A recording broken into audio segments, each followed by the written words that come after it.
Programme USA times ਵਿੱਚ बहुत-बहुत स्वागत। दोस्तों हाज़र हाँ अज के कुछ मसले अज ਦੀਆਂ कुछ ਗੱਲਾਂ ਬਾਤਾਂ ਤੁਹਾਡੇ ਨਾਲ ਸਾਂਝੀਆਂ ਕਰਨ ਦੇ ਲਈ 4-5 ਮਾਮਲੇ ਅੱਜ ਤੁਹਾਡੇ ਨਾਲ ਸਾਂਝੇ ਕਰਨੇ। ਸਭ ਤੋਂ ਪਹਿਲਾਂ ਤਾਂ ਨਿਊਯਾਰਕ ਦੇ ਵਿੱਚ ਜਿਹੜੇ ਗੈਸ ਸਟੋਵ ਆ ਨਵੀਆਂ ਬਿਲਡਿੰਗਸ ਦੇ ਵਿੱਚ ਬੈਨ ਹੋ ਗਿਆ, ਨੈਚੁਰਲ ਗੈਸ ਜਿਹੜੀ ਆ ਉੱਥੇ ਬੈਨ ਹੋ ਗਿਆ ਬੇਸਿਕਲੀ।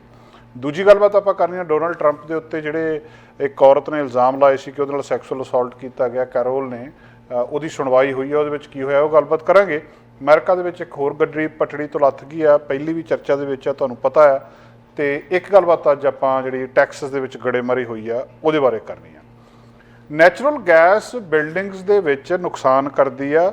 ਪਿੱਛੇ ਜਾਏ ਜਿਹੜੇ ਸਟੋਵ ਸੀਗੇ, ਗੈਸ ਸਟੋਵ ਸੀਗੇ, ਮਤਲਬ ਜਿਨ੍ਹਾਂ ਦੀ ਲਾਟ ਨਿਕਲਦੀ ਆ, ਆਪਾਂ ਰੋਟੀ ਪਕਾਉਂਦੇ ਆ ਜਾਂ ਕੁਛ ਕਰਦੇ ਆ ਉਹਦੇ ਉੱਤੇ, ਜਿਨ੍ਹਾਂ ਦੇ ਵਿੱਚੋਂ ਲਾਟ ਨਿਕਲਦੀ ਆ, ਉਹ ਗੈਸ ਸਟੋਵ ਬੰਦ ਕੀਤੇ ਗਏ ਸੀ। ਹੁਣ ਨੈਚੁਰਲ ਗੈਸ ਬੰਦ ਕਰ ਦਿੱਤੀ ਆ ਨਵੀਆਂ ਬਿਲਡਿੰਗਸ ਦੇ ਵਿੱਚ ਵੀ। ਨੈਚੁਰਲ ਗੈਸ ਜਿਹੜਾ ਫੋਸਲ ਫਿਊਲ ਆ ਉਹ ਨਹੀਂ ਜਾ ਸਕਦਾ। ਉਹਦਾ ਕਾਰਨ ਇਹ ਦੱਸਿਆ, ਨਿਊਯਾਰਕ ਪਹਿਲੀ ਸਟੇਟ ਬਣ ਜੂਗੀ ਜਿਹਦੇ ਵਿੱਚ ਜਿਹੜੇ ਮਤਲਬ ਲਗਭਗ ਤਿਆਰੀ ਕਰ ਲਈ ਉਹਨਾਂ ਨੇ ਇਹਨੂੰ ਬੰਦ ਕਰ ਦੇਣਾ, ਤੇ ਪਹਿਲ ਉਹਨਾਂ ਦੀ ਹੋ ਰਹੀ ਆ ਇਸ ਮਾਮਲੇ ਦੇ ਵਿੱਚ ਪੂਰੇ ਅਮਰੀਕਾ ਦੇ ਵਿੱਚ। ਮਾਮਲਾ ਬੜਾ ਸਿੱਧਾ ਆ ਵੀ ਜਿਹੜੀ ਨੈਚੁਰਲ ਗੈਸ ਆ ਇਹਦੇ ਨਾਲ ਪ੍ਰਦੂਸ਼ਣ ਹੁੰਦਾ। ਇੱਕ ਤੇ ਸਭ ਤੋਂ ਵੱਡੀ ਗੱਲ ਕਿਹਾ ਜਾਂਦਾ ਕਿ ਗ੍ਰੀਨ ਹਾਊਸ ਗੈਸ ਇਹਦੇ ਵਿੱਚੋਂ ਨਿਕਲਦੀ ਆ, ਜਿਹਦੀ ਬੇਸਿਕਲੀ ਮੀਥੇਨ ਆ। ਮੀਥੇਨ ਦੇ ਨਾਲ ਵਾਤਾਵਰਨ ਦੇ ਵਿੱਚ ਗਰਮੀ ਵੱਧਦੀ ਆ, ਗਲੋਬਲ ਵਾਰਮਿੰਗ ਹੁੰਦੀ ਆ, ਇਸ ਕਰਕੇ ਉਹ ਕਹਿੰਦੇ ਇਹਨੂੰ ਬੰਦ ਕਰੋ। ਦੂਜਾ ਜਿਹੜੀ ਇੰਡੋਰ ਏਅਰ ਕੁਆਲਿਟੀ ਆ ਉਹਦੇ ਉੱਤੇ ਫਰਕ ਪੈਂਦਾ। ਤੁਸੀਂ ਘਰ ਦੇ ਅੰਦਰ ਗੈਸ ਬਾਲ ਰਹੇ ਹੋ ਜਾਂ ਨੈਚੁਰਲ ਗੈਸ ਤੁਹਾਡੇ ਘਰ ਦੇ ਅੰਦਰ ਜਦੋਂ ਬਰਨ ਹੋ ਰਹੀ ਆ, ਉਹਦੇ ਵਿੱਚੋਂ ਨਾਈਟ੍ਰੋਜਨ ਡਾਈਆਕਸਾਈਡ ਜਾਂ ਕਾਰਬਨ ਮੋਨੋਆਕਸਾਈਡ ਨਿਕਲਦੀ ਆ। ਉਹ ਜ਼ਹਿਰੀਲੀ ਗੈਸ ਜਦੋਂ ਅੱਗ ਬਲਦੀ ਆ ਉਹਦੇ ਵਿੱਚ ਉਹ ਜ਼ਹਿਰੀਲੀ ਗੈਸ ਨਿਕਲਦੀ ਆ ਜਿਹੜੀ ਤੁਹਾਨੂੰ ਸਾਹ ਦੀ ਪ੍ਰੋਬਲਮ ਪੈਦਾ ਕਰ ਸਕਦੀ ਆ, ਔਰ ਕਈ ਵਾਰੀ ਲੋਕਾਂ ਦੀ ਮੌਤ ਹੋ ਜਾਂਦੀ ਆ। ਬਿਲਕੁਲ ਉਹੀ ਗੈਸ ਜਿਹੜੀ ਕਈ ਵਾਰੀ ਸਰਦੀਆਂ ਨੂੰ ਲੋਕ ਇੰਡੀਆ ਦੇ ਵਿੱਚ ਭੱਠੀ ਬਾਲ ਕੇ ਤੇ ਅੰਦਰ ਬੈਠ ਜਾਂਦੇ ਆ, ਜਿਹੜੀ ਗੈਸ ਦੇ ਨਾਲ ਉੱਥੇ ਲੋਕ ਮਰਦੇ ਆ, ਉਸੇ ਤਰ੍ਹਾਂ ਦੀ ਗੈਸ ਜਿਹੜੀ ਡਿਜ਼ੀਨੈਸ ਆ ਉਹ ਇਹਦੇ ਵਿੱਚੋਂ ਵੀ ਨਿਕਲਦੀ ਆ, ਤੇ ਇਹਦੇ ਨਾਲ ਵੀ ਕਿਤੇ ਨਾ ਕਿਤੇ ਅੰਦਰ ਜਿਹੜੀ ਏਅਰ ਕੁਆਲਿਟੀ ਆ ਉਹਦਾ ਨੁਕਸਾਨ ਹੁੰਦਾ। ਮਤਲਬ ਐਡੀ ਖਤਰਨਾਕ ਉਹ ਤਾਂ ਨਹੀਂ ਹੁੰਦਾ ਵੀ ਕੋਈ ਬਹੁਤ ਵੱਡਾ ਹਾਦਸਾ ਵਾਪਰ ਜਾਂਦਾ, ਪਰ ਏਅਰ ਕੁਆਲਿਟੀ ਦੇ ਉੱਤੇ ਫਰਕ ਪੈਂਦਾ। ਜਿਹੜੀ ਹਵਾ ਦੇ ਵਿੱਚ ਤੁਸੀਂ ਸਾਹ ਲੈ ਰਹੇ ਆ ਅੰਦਰ ਘਰ ਦੇ, ਉਹਦੇ ਉੱਤੇ ਇਹਦਾ ਸਿੱਧਾ ਫਰਕ ਪੈਂਦਾ। ਦੂਜਾ ਸੇਫਟੀ ਰਿਸਕ ਵੀ ਕਿਹਾ ਜਾਂਦਾ ਕਿ ਨੈਚੁਰਲ ਗੈਸ ਲੀਕ ਹੁੰਦੀ ਆ, ਕਈ ਵਾਰੀ ਇਹਦੇ ਨਾਲ ਹਾਦਸੇ ਵਾਪਰ ਜਾਂਦੇ ਆ, ਸੋ ਉਹਨੂੰ ਜਿਹੜਾ ਕਿਸੇ ਨਾ ਕਿਸੇ ਤਰ੍ਹਾਂ ਘਟਾਉਣਾ ਪੈਂਦਾ ਆ। ਦੂਜਾ ਲੀਕ ਹੋ ਜਾਵੇ ਤੁਹਾਨੂੰ ਵੈਸੇ ਸਿਰਦਰਦੀ ਹੁੰਦੀ ਹੈ ਇਹਦੀ। ਓਵਰਆਲ ਨੈਚੁਰਲ ਗੈਸ ਨੂੰ ਇਹ ਪੁਰਾਣੇ ਕੰਮ ਰਹਿ ਗਏ ਆ ਹੁਣ, ਤੇ ਜਿਹੜੀਆਂ ਬਿਲਡਿੰਗਸ ਨੇ ਉਹਨਾਂ ਦੇ ਵਿੱਚ ਇਹਨਾਂ ਨੂੰ ਨਹੀਂ ਰਿਕਮੈਂਡ ਕੀਤਾ ਜਾਂਦਾ। ਔਰ ਪਿਛਲੇ ਸਮੇਂ ਤੋਂ ਜਦੋਂ ਦੀ ਇਹ ਗੈਸ ਸਟੋਵ ਦੀ ਵਿਗਿਆਨੀਆਂ ਨੇ ਕੁਛ ਕੁ ਹਾਰਮਫੁਲ ਇਫੈਕਟ ਸਾਹਮਣੇ ਲਿਆਂਦੇ ਆ, ਉਹਦੇ ਤੋਂ ਬਾਅਦ ਇੱਕ ਬੜੀ ਵੱਡੀ ਲੌਬੀ ਆ ਜਿਹੜੀ ਪੈਦਾ ਹੋਈ, ਜਿਹੜੀ ਇਹ ਕਹਿੰਦੀ ਹੈ ਕਿ ਗੈਸ ਸਟੋਵ ਜਾਂ ਨੈਚੁਰਲ ਗੈਸ ਜਿਹੜੀ ਅੰਦਰ ਬਿਲਡਿੰਗਾਂ ਦੇ ਬੰਦ ਹੋਣੀ ਚਾਹੀਦੀ ਹੈ।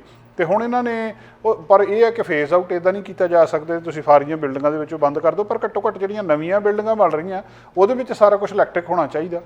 ਇਹ ਨਿਊਯਾਰਕ ਦੇ ਵਿੱਚ ਪਹਿਲੀ ਸਟੇਟ ਪੂਰੇ ਅਮਰੀਕਾ ਦੇ ਵਿੱਚ ਬਣ ਗਈ ਹੈ ਜਿਨ੍ਹਾਂ ਨੇ ਇਹ ਲਾ ਜਿਹੜਾ ਨੈਚੁਰਲ ਗੈਸ ਨੂੰ ਨਵੀਆਂ ਬਿਲਡਿੰਗਸ ਦੇ ਵਿੱਚ ਰੋਕਦਾ ਆ ਉਹਨੂੰ ਪਾਸ ਕਰ ਦਿੱਤਾ ਹੈ, ਤੇ ਉਹਨੂੰ ਇਹਨਾਂ ਨੇ ਜਿਹੜਾ ਕਾਨੂੰਨ ਆਉਣ ਵਾਲੇ ਦਿਨਾਂ ਦੇ ਵਿੱਚ ਇਹ ਬਣ ਜਾਣਾ ਹੈ। ਇੱਕ ਸਹਿਮਤੀ ਲਾ ਮੇਕਰਸ ਉਹਦੇ ਉੱਤੇ ਪਹੁੰਚ ਗਏ ਆ। ਹੁਣ ਹੋਊਗਾ ਇਹ ਕਿ ਨਵੀਆਂ ਬਿਲਡਿੰਗਾਂ ਦੇ ਵਿੱਚ ਤੁਹਾਨੂੰ ਸਾਰਾ ਕੁਝ ਆਲ ਇਲੈਕਟ੍ਰਿਕ ਕਰਨਾ ਪਊਗਾ। ਜਿਹੜਾ ਫੋਸਲ ਫਿਊਲ ਆ ਲਗਭਗ ਸਾਰੇ ਬੰਦ ਕਰਨੇ ਪੈਣਗੇ, ਚਾਹੇ ਉਹ ਇੰਡਕਸ਼ਨ ਸਟੋਵ ਆ, ਹੀਟਿੰਗ ਆ, ਕੁਕਿੰਗ ਆ, ਜਿਸ ਕਿਸਮ ਦੀ ਵੀ ਹੈਗੀ ਆ, ਨੈਚੁਰਲ ਗੈਸ ਨਹੀਂ ਤੁਸੀਂ ਉੱਥੇ ਵਰਤ ਸਕਦੇ। ਇੱਕ ਨੈਸ਼ਨਲ ਮੂਵਮੈਂਟ ਚੱਲ ਰਹੀ ਆ, ਜਿਹੜੇ ਕਲਾਈਮੇਟ ਐਡਵੋਕੇਟਸ ਨੇ ਉਹ ਗ੍ਰੀਨ ਹਾਊਸ ਐਮਿਸ਼ਨ ਨੂੰ ਘੱਟ ਕਰਨਾ ਚਾਹੁੰਦੇ ਆ, ਖਾਸ ਕਰ ਘਰਾਂ ਦੇ ਵਿੱਚੋਂ, ਬਿਜ਼ਨਸ ਦੇ ਉੱਤੋਂ। ਜਿਹੜੀ ਉਹ ਘੱਟ ਤਾਂ ਹੀ ਕੀਤੀ ਜਾ ਸਕਦੀ ਹੈ ਜੇਕਰ ਨੈਚੁਰਲ ਗੈਸ ਨੂੰ ਘੱਟ ਕਰੋਗੇ। ਹੀਟਿੰਗ ਆਇਲ ਜਾਂ ਜਿਹੜੇ ਪ੍ਰੋਪੇਨ ਆ ਉਹਦੇ ਉੱਤੇ ਕੁਛ ਨਾ ਕੁਛ ਕੀਤਾ ਜਾਊਗਾ। ਕਈ ਵੀਕ ਦੀ ਨੈਗੋਸ਼ੀਏਸ਼ਨ ਚੱਲੀ ਆ, ਉਹਦੇ ਤੋਂ ਬਾਅਦ ਇਹ ਗੱਲਬਾਤ ਸਾਹਮਣੇ ਆਈ ਆ ਨਿਊਯਾਰਕ ਸਟੇਟ ਬਜਟ ਦੇ ਵਿੱਚ, ਤੇ ਇਹ ਜਿਹੜਾ ਥੋੜ੍ਹਾ ਜਿਹਾ ਡਿਲੇ ਵੀ ਹੋਇਆ ਸਰਕਾਰ ਦੇ ਵਿੱਚ ਤੇ ਸਾਰੀ ਕੁਛ ਪੋਲਿਸੀ ਨੂੰ ਲੈ ਕੇ, ਤੇ ਹੁਣ ਇਹਦੀਆਂ ਟਰਮਸ ਐਂਡ ਕੰਡੀਸ਼ਨ ਵੀ ਸਾਹਮਣੇ ਲਿਆਂਦੀਆਂ ਜਾ ਰਹੀਆਂ।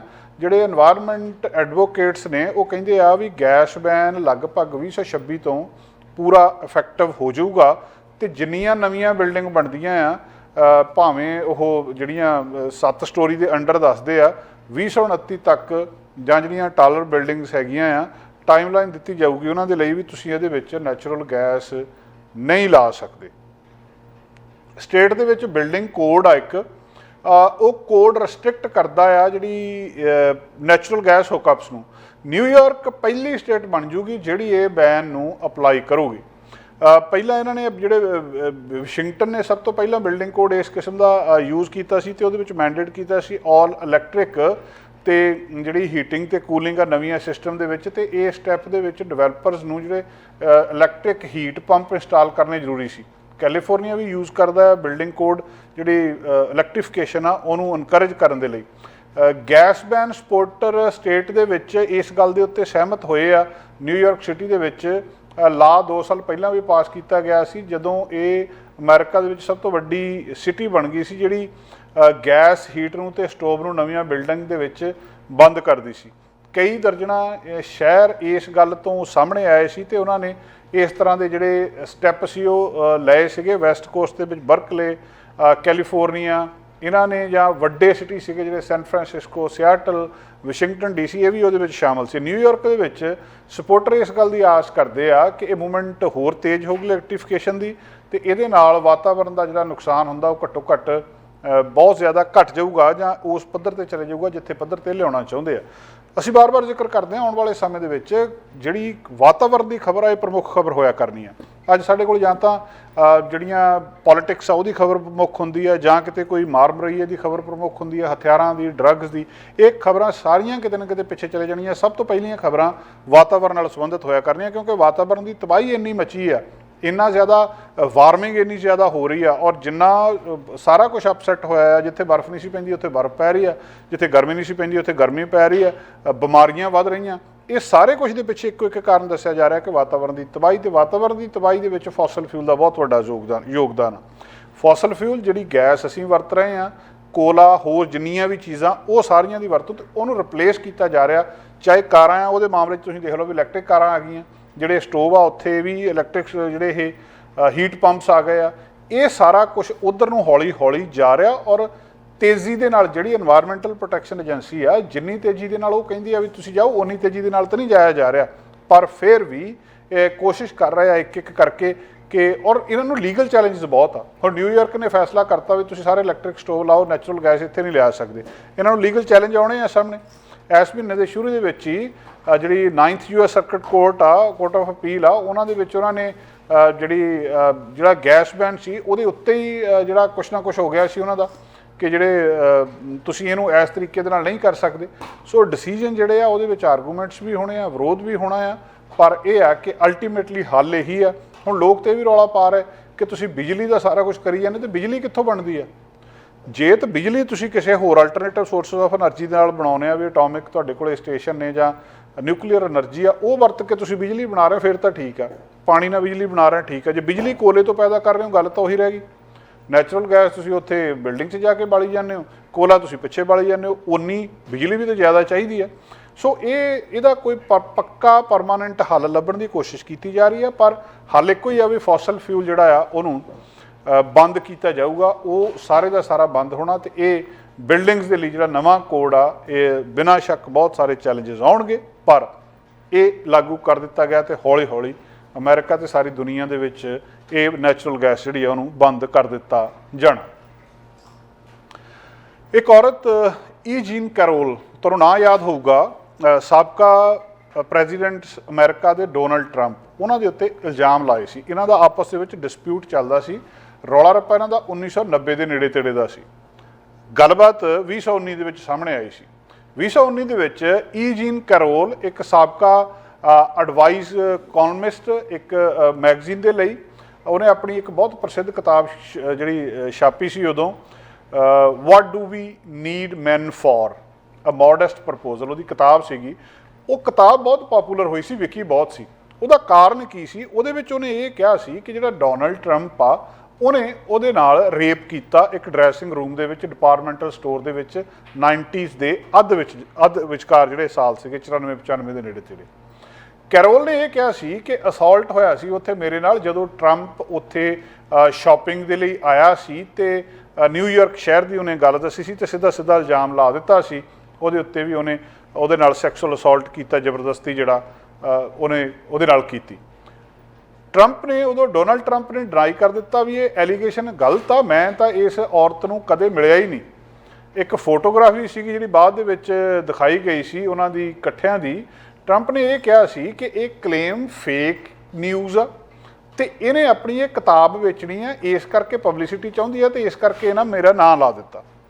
ਕੈਰੋਲ ਨੇ ਟਰੰਪ ਨੂੰ ਸੂ ਕੀਤਾ ਸੀ ਡਿਫਾਮੇਸ਼ਨ ਦੇ ਲਈ ਨਵੰਬਰ 2019 ਦੇ ਵਿੱਚ। ਆਰਗੂ ਨੇ ਇਹ ਦਿੱਤਾ ਸੀ ਔਰ ਕਿ ਜਿਹੜਾ ਡੈਮੇਜ ਹੋਇਆ ਉਹਦੀ ਰੈਪੂਟੇਸ਼ਨ ਦਾ, ਜਿਹੜਾ ਉਹਨੂੰ ਇਮੋਸ਼ਨਲ ਡਿਸਟ੍ਰੈਸ ਹੋਈ ਆ ਉਹਦੇ ਨਾਲ। ਕਲੇਮ ਉਹਨੇ ਇਹ ਵੀ ਕੀਤਾ ਸੀ ਇਸ ਸਾਰੇ ਕੁਛ ਦੇ ਵਿੱਚ ਕਿ ਜੋ ਕੁਛ ਉਹਦੇ ਨਾਲ ਹੋਇਆ ਤੇ ਉਹਦੇ ਉੱਤੇ ਇਲਜ਼ਾਮ ਇਹ ਲਾਇਆ ਗਿਆ ਸੀ ਕਿ ਉਹਨੇ ਆਪਣੀ ਕਿਤਾਬ ਨੂੰ ਬੂਸਟ ਕਰਨ ਦੇ ਲਈ ਇਹ ਕੀਤਾ। ਅਕਤੂਬਰ 2020 ਦੇ ਵਿੱਚ ਫੈਡਰਲ ਜੱਜ ਨਿਊਯਾਰਕ ਦੇ ਵਿੱਚ ਉਹਨੇ ਕੈਰੋਲ ਦੇ ਲਾਸੂਟ ਨੂੰ ਅਲਾਉ ਕਰ ਦਿੱਤਾ ਕਿ ਇਹਦੇ ਉੱਤੇ ਪ੍ਰੋਸੀਡ ਕੀਤਾ ਜਾਵੇ ਤੇ ਉਸ ਵੇਲੇ ਇਹ ਵੀ ਕਿਹਾ ਸੀ ਕਿ ਟਰੰਪ ਜਿਹੜਾ ਆਫੀਸ਼ੀਅਲ ਕਪੈਸਿਟੀ ਦੇ ਵਿੱਚ ਐਕਟ ਨਹੀਂ ਕਰ ਸਕਦਾ। ਤੇ ਇਹ ਸਾਰੇ ਕੁਝ ਦੇ ਵਿੱਚ ਮਾਰਚ 2021 ਦੇ ਵਿੱਚ ਡਿਪਾਰਟਮੈਂਟ ਆਫ ਜਸਟਿਸ ਨੇ ਬਾਈਡਨ ਐਡਮਿਨਿਸਟ੍ਰੇਸ਼ਨ ਦੇ ਅੰਡਰ ਉਸ ਵੇਲੇ ਇੰਟਰਵੀਨ ਕੀਤਾ ਸੀ ਇਸ ਕੇਸ ਦੇ ਵਿੱਚ ਤੇ ਆਰਗੂ ਇਹ ਕੀਤਾ ਸੀ ਕਿ ਜਿਹੜੀ ਸਾਬਕਾ ਰਾਸ਼ਟਰਪਤੀ ਟਰੰਪ ਦੀ ਸਟੇਟਮੈਂਟ ਆ ਉਹ ਜਿਹੜੀ ਮਤਲਬ within scope of employment as a president ਕੀਤੀ ਗਈ ਆ ਤੇ ਜਿਹੜਾ ਲਾ ਸੂਟ ਆ ਇਹ ਡਿਸਮਿਸ ਕੀਤਾ ਜਾਣਾ ਚਾਹੀਦਾ। ਹੁਣ ਉਹ ਗੱਲਬਾਤ ਉਸ ਵੇਲੇ ਇੱਕਦਮ ਰੌਲਾ ਪੈ ਗਿਆ ਸੀ ਉਹਦਾ ਤੇ ਉਹ ਬਹੁਤ ਜ਼ਿਆਦਾ ਇਹਦਾ ਕ੍ਰਿਟਿਸਿਜ਼ਮ ਵੀ ਹੋਇਆ ਸੀ। ਹੁਣ ਜਿਹੜਾ ਕੇਸ ਇਹ ਚੱਲ ਰਿਹਾ ਹੈ ਤਾਂ ਉਹਦੇ ਉੱਤੇ ਸੁਣਵਾਈ ਚੱਲ ਰਹੀ ਹੈ ਤਾਂ ਹੁਣ ਪੁੱਛਿਆ ਇਹ ਗਿਆ ਸੀ, ਜਿਹੜੀ ਕੱਲ੍ਹ ਸੁਣਵਾਈ ਹੋਈ ਆ ਕਾਫੀ ਘੰਟੇ ਜੀਨ ਕੈਰੋਲ ਕੋਲੋਂ ਟਰੰਪ ਨੂੰ ਦੋਸ਼ ਲਾਉਣ ਦੇ ਮਾਮਲੇ ਦੇ ਵਿੱਚ ਰੇਪ ਦਾ ਦੋਸ਼ ਲਾਉਣ ਦੇ ਮਾਮਲੇ ਦੇ ਵਿੱਚ ਪੁੱਛ ਪੜਤਾਲ ਜਿਹੜੀ ਚੱਲ ਰਹੀ ਆ ਲਗਭਗ 20 ਸਾਲ ਪਹਿਲਾਂ ਦੀ ਇਹ ਜਿਹੜੀ ਗੱਲਬਾਤ ਆ। ਉਹਨੇ ਹਾਲਾਂਕਿ ਇਹ ਪਹਿਲੀ ਔਰਤ ਨਹੀਂ ਸੀ ਜਿਹਨੇ ਸਾਬਕਾ ਰਾਸ਼ਟਰਪਤੀ ਟਰੰਪ ਦੇ ਉੱਤੇ ਇਲਜ਼ਾਮ ਲਾਇਆ ਸੀ। 10-20 ਔਰਤਾਂ ਸੀ ਜਿਨ੍ਹਾਂ ਨੇ ਕਿਹਾ ਸੀ ਵੀ ਇਹਨੇ ਸਾਡੇ ਨਾਲ ਗਲਤ ਗੱਲ ਕੀਤੀ ਹੈ ਤੇ ਸਾਰਿਆਂ ਤੋਂ ਉਸ ਜਿਹੜੇ ਸਾਬਕਾ ਰਾਸ਼ਟਰਪਤੀ ਟਰੰਪ ਨੇ ਡਿਨਾਈ ਕੀਤਾ ਸੀ ਵੀ ਇਹ ਗੱਲ ਗਲਤ ਆ। ਹੁਣ ਕੱਲ੍ਹ ਕੈਰੋਲ ਨੇ ਇਹ ਗੱਲ ਕਹੀ ਆ ਕਿ ਜਿਹੜੀ ਮੀ ਟੂ ਮੂਵਮੈਂਟ ਸੀਗੀ ਮੈਂ ਉਹਦੇ ਤੋਂ ਇੰਸਪਾਇਰ ਹੋਈ ਸੀ ਤੇ ਉਹਦੇ ਤੋਂ ਇੰਸਪਾਇਰ ਹੋ ਕੇ ਮੈਂ ਆਪਣੀ ਚੁੱਪ ਤੋੜੀ ਸੀ। ਕਿਉਂਕਿ ਜੇ 2019 ਦੇ ਵਿੱਚ ਉਹ ਗੱਲਬਾਤ ਕਰ ਰਹੀ ਆ ਘਟਨਾ 1994-95 ਦੀ ਦੱਸੀ ਜਾ ਰਹੀ ਹੈ ਵੀ ਇੰਨੇ ਸਾਲ ਉਹ ਚੁੱਪ ਕਿਉਂ ਰਹੀ। ਉਹ ਕਹਿੰਦੇ ਵੀ ਇਹ ਜਿਹੜੀ ਮੂਵਮੈਂਟ ਚੱਲੀ ਸੀ ਹਜ਼ਾਰਾਂ ਹੀ ਔਰਤਾਂ ਸਾਹਮਣੇ ਆ ਗਈਆਂ ਤੇ ਉਹਨਾਂ ਨੇ ਆ ਕੇ ਆਪਣੇ ਆਪਣੇ ਦੁੱਖ ਦੱਸਣੇ ਸ਼ੁਰੂ ਕੀਤੇ ਜਿਹੜੀ ਸੈਕਸੁਅਲ ਵਾਇਲੈਂਸ ਔਰਤਾਂ ਦੇ ਨਾਲ ਹੋਈ ਆ ਤੇ ਕਹਿੰਦੇ ਮੇਰਾ ਵੀ ਦਿਲ ਕੀਤਾ ਵੀ ਮੈਂ ਵੀ ਗੱਲ ਕਰਾਂ। ਤੇ ਜਦੋਂ ਉਸ ਮੀ ਟੂ ਮੂਵਮੈਂਟ ਦੇ ਵਿੱਚ ਇਹਨੇ ਕੈਰੋਲ ਦਾ ਨਾਂ ਆਇਆ ਸੀ ਤਾਂ ਆਪਣੇ ਆਪ ਦੇ ਵਿੱਚ ਬਹੁਤ ਇੱਕ ਮਸ਼ਹੂਰ ਹੋ ਗਈ ਸੀ ਤੇ ਇਹਦਾ ਨਾਂ ਕਾਫੀ ਜ਼ਿਆਦਾ ਚਰਚਾ ਦੇ ਵਿੱਚ ਉਸ ਮੂਵਮੈਂਟ ਦੇ ਨਾਲ ਜੋੜ ਕੇ ਵੀ ਦੱਸਿਆ ਜਾਂਦਾ ਸੀ। ਜਿੱਦਾਂ ਕਿ ਪਤਾ ਇਹ ਲੇਖਕ ਆ ਤੇ ਇਹ ਮੈਨਹਾਟਨ ਦੇ ਡਿਪਾਰਟਮੈਂਟਲ ਸਟੋਰ ਦੇ ਵਿੱਚ ਮਿਡ 1990s ਦੇ ਵਿੱਚ ਇਹ ਗੱਲਬਾਤ ਸਾਰੀ ਵਾਪਰੀ ਸੀ ਉੱਥੇ ਜਿਹੜੀ ਕਹੀ ਜਾਂਦੀ ਆ। ਹੁਣ ਕੱਲ੍ਹ ਕਾਫੀ ਜ਼ਿਆਦਾ ਇਹਦੇ ਕੋਲੋਂ ਪੁੱਛਗਿੱਛ ਕੀਤੀ ਗਈ। ਕੈਰੋਲ ਦੀ ਉਮਰ ਇਸ ਵੇਲੇ 80 ਸਾਲ ਦੇ ਨੇੜੇ ਆ ਤੇ ਉਹਨੇ ਕਹਿੰਦੇ ਦੱਸਿਆ ਸੀ ਵੀ ਇਸ ਤਰੀਕੇ ਦੇ ਨਾਲ ਫਿਰ ਜਿਹੜੇ ਉਹਨਾਂ ਕੋਲੋਂ ਕਾਊਂਟਰ ਕੁਐਸਚਨ ਵੀ ਕੀਤੇ ਗਏ ਵੀ ਜੋ ਕੁਛ ਤੁਹਾਡੇ ਨਾਲ ਹੋਇਆ ਸੀ ਜਾਂ ਕਦੋਂ ਹੋਇਆ ਸੀ ਕੀ ਗੱਲਬਾਤ ਸੀ ਉਹ ਸਾਰੇ ਸਵਾਲ ਜਵਾਬ ਵੀ ਉਹਨਾਂ ਕੋਲੋਂ ਕੀਤੇ ਗਏ।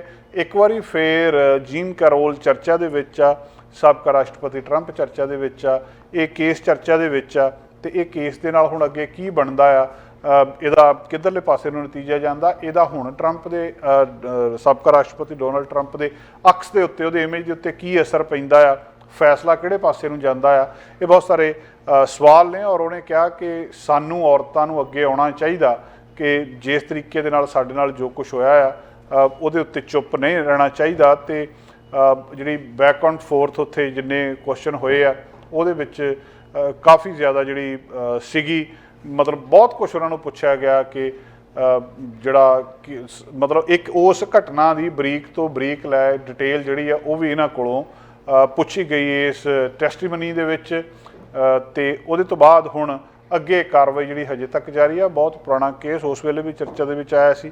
ਹੁਣ ਫਿਰ ਜਦੋਂ ਪੁੱਛਗਿੱਛ ਇਸ ਕੇਸ ਦੇ ਵਿੱਚ ਜਾਰੀ ਆ ਤਾਂ ਫਿਰ ਕੇਸ ਚਰਚਾ ਦੇ ਵਿੱਚ ਆ ਕਿਉਂਕਿ ਇਲੈਕਸ਼ਨ ਫੇਰ ਆਉਣ ਵਾਲੀ ਆ ਤੇ ਉਹਦੇ ਉੱਤੇ ਇਹ ਸਾਰੀ ਚੀਜ਼ ਦਾ ਕਿਤੇ ਨਾ ਕਿਤੇ ਟਰੰਪ ਦੀ ਨੋਮੀਨੇਸ਼ਨ ਦੇ ਉੱਤੇ ਐਜ਼ ਅ ਜਿਹੜੀ ਇਹ ਇਲੈਕਸ਼ਨ ਐਜ਼ ਅ ਕੈਂਡੀਡੇਟ ਲੜਨ ਦੇ ਉੱਤੇ ਉੱਥੇ ਵੀ ਅਸਰ ਜਿਹੜਾ ਇਹਦਾ ਕਿਸੇ ਨਾ ਕਿਸੇ ਤਰੀਕੇ ਦੇ ਨਾਲ ਪੈ ਸਕਦਾ।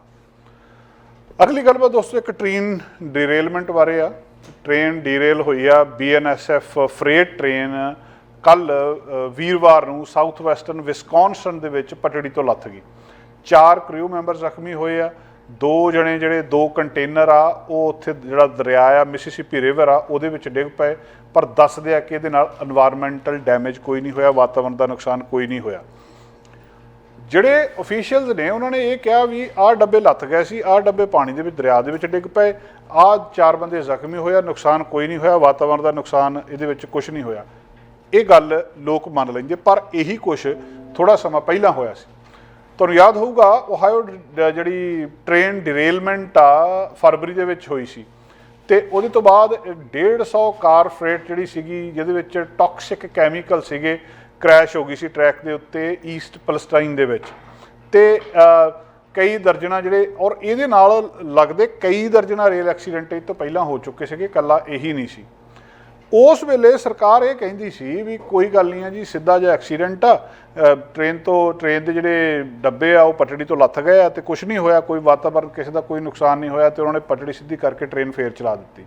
ਥੋੜੇ ਚਿਰ ਬਾਅਦ ਇਹ ਕਹਿਣ ਲੱਗ ਪਏ ਡਾਕਟਰ, ਜਾਂ ਜਦੋਂ ਲੋਕਾਂ ਨੂੰ ਪਤਾ ਲੱਗਿਆ ਕਿ ਉਹਨਾਂ ਦੀ ਸਕਿਨ ਦੇ ਉੱਤੇ ਕੁਝ ਹੋ ਰਿਹਾ, ਹਵਾ ਦੇ ਵਿੱਚ ਸਾਹ ਠੀਕ ਨਹੀਂ ਆ ਰਿਹਾ, ਜਿਹੜੇ ਪਸ਼ੂਆਂ ਨੂੰ ਉਹਨਾਂ ਨੇ ਪਾਣੀ ਪਿਲਾਉਣਾ ਉਹ ਨਹੀਂ ਪਿਲਾ ਸਕਦੇ, ਉੱਥੇ ਦੀ ਧਰਤੀ ਦੇ ਉੱਤੇ ਅਸਰ ਪੈ ਗਿਆ। ਫਿਰ ਇਹਨਾਂ ਨੇ ਖੋਜ ਖਾਜ ਕਰਕੇ ਸਾਹਮਣੇ ਲਿਆਂਦਾ ਵੀ ਨਹੀਂ, ਗੱਲਬਾਤ ਥੋੜ੍ਹੀ ਜਿਹੀ ਜ਼ਿਆਦਾ ਇਹ ਗੜਬੜ ਵਾਲੀ ਆ, ਤੇ ਇਹਦੇ ਵਿੱਚ ਜਿਹੜੇ ਟੌਕਸਿਕ ਕੈਮੀਕਲ ਸੀਗੇ ਤੇ ਉਹਨਾਂ ਦੇ ਨਾਲ ਨੁਕਸਾਨ ਹੋਇਆ ਆ, ਤੇ ਇੱਦਾਂ ਕਰਕੇ ਇਹਦੇ ਲਈ ਕੀਤਾ ਜਾਵੇ, ਪਾਣੀ ਪੀਣਾ ਛੱਡ ਦਿਓ, ਬੋਤਲਾਂ ਵਾਲਾ ਪਾਣੀ ਪੀਓ। ਕਈ ਜਿਹੜੀਆਂ ਉਹਦੀਆਂ ਫਿਰ ਉਹਨਾਂ ਨੇ ਬਾਅਦ ਦੇ ਵਿੱਚ ਰੈਸਟ੍ਰਿਕਸ਼ਨਸ ਲਾਈਆਂ ਤੇ ਕਈ ਕੁਛ ਕੀਤਾ। ਹੁਣ ਇਹੀ ਕੁਛ ਲਗਭਗ ਇੱਥੇ ਹੋ ਰਿਹਾ। ਟ੍ਰੇਨ ਡੀਰੇਲ ਹੋ ਗਈ ਆ, ਅਨਾਊਂਸਮੈਂਟ ਆ ਗਈ ਆ ਵੀ ਕੋਈ 2 ਪੂਰੇ ਦੇ ਪੂਰੇ ਡੱਬੇ ਦਰਿਆ ਦੇ ਵਿੱਚ ਡਿੱਗ ਪਏ, ਮਿਸੀਸਿਪੀ ਰਿਵਰ ਦੇ ਵਿੱਚ, ਤੇ ਸੂਚਨਾ ਆ ਗਈ ਆ ਵੀ ਨਹੀਂ ਕੋਈ ਇਦਾਂ ਦੀ ਗੱਲਬਾਤ ਨਹੀਂ ਆ ਜੀ, ਕੋਈ ਵੀ ਸਾਰਾ ਕੁਝ ਠੀਕ ਠਾਕ ਆ। ਤੇ ਲੋਕ ਚਿੰਤਤ ਨੇ ਕਿ ਪਹਿਲਾਂ ਵਾਲੀ ਗੱਲ ਨਾ ਹੋਵੇ। ਡੀ ਸੋਟੋ ਇੱਕ ਪਿੰਡ ਆ ਵਿਸਕੌਨਸਨ ਦੇ ਵਿੱਚ, ਉਹਦੇ ਵਿੱਚ ਮਿਸੀਸਿਪੀ ਰਿਵਰ ਦੇ ਵਿੱਚ ਜਿਹੜਾ ਇਓਵਾ ਤੇ ਮਿਨੇਸੋਟਾ ਆ, ਇਹਦੇ ਦੋਵਾਂ ਦੇ ਬਾਰਡਰ ਦੇ ਉੱਤੇ ਇਹ ਪਿੰਡ ਦੱਸਿਆ ਜਾਂਦਾ ਆ। ਸੋ ਇਹ ਜਿਹੜੀਆਂ ਸਾਰਾ ਜੋ ਕੁਛ ਉੱਥੇ ਡਿਰੇਲਮੈਂਟ ਹੋਈ ਆ, 2 ਕੰਟੇਨਰ ਜਿਹੜੇ ਸੀਗੇ, ਹੁਣ ਦੱਸਿਆ ਜਾ ਰਿਹਾ ਕਿ ਇਹਨਾਂ ਦੇ ਵਿੱਚ ਕੋਈ ਵੀ ਹੈਜ਼ਰਡਸ ਮਟੀਰੀਅਲ ਨਹੀਂ ਸੀ, ਕੋਈ ਜਿਹੜਾ ਨੁਕਸਾਨ ਕਰਨ ਵਾਲਾ ਇਹਨਾਂ ਕੰਟੇਨਰਾਂ ਦੇ ਵਿੱਚ ਕੋਈ ਇੱਦਾਂ ਦਾ ਸਮਾਨ ਜਿਹੜਾ ਦੱਸਿਆ ਜਾ ਰਿਹਾ ਉਹ ਨਹੀਂ ਸੀ। ਕੁਝ ਕੰਟੇਨਰ ਜਿਹੜੇ ਡੀਰੇਲ ਹੋਏ ਆ ਇੱਥੇ, ਉਹਨਾਂ ਦੇ ਵਿੱਚ ਪੇਂਟ ਸੀ, ਲਿਥੀਅਮ ਆਇਨ ਬੈਟਰੀ ਸੀ ਤੇ ਆਕਸੀਜਨ ਸੀ। ਹੁਣ ਐਮਰਜੈਂਸੀ ਮੈਨੇਜਮੈਂਟ ਦੇ ਡਾਇਰੈਕਟਰ ਇਹ ਕਹਿ ਰਿਹਾ, ਨਿਊਜ਼ ਕਾਨਫਰੰਸ ਜਿਹੜੀ ਕੱਲ੍ਹ ਉਹਨਾਂ ਨੇ ਕੀਤੀ ਆ ਉਹਦੇ ਵਿੱਚ ਇਹ ਦੱਸ ਰਹੇ ਆ।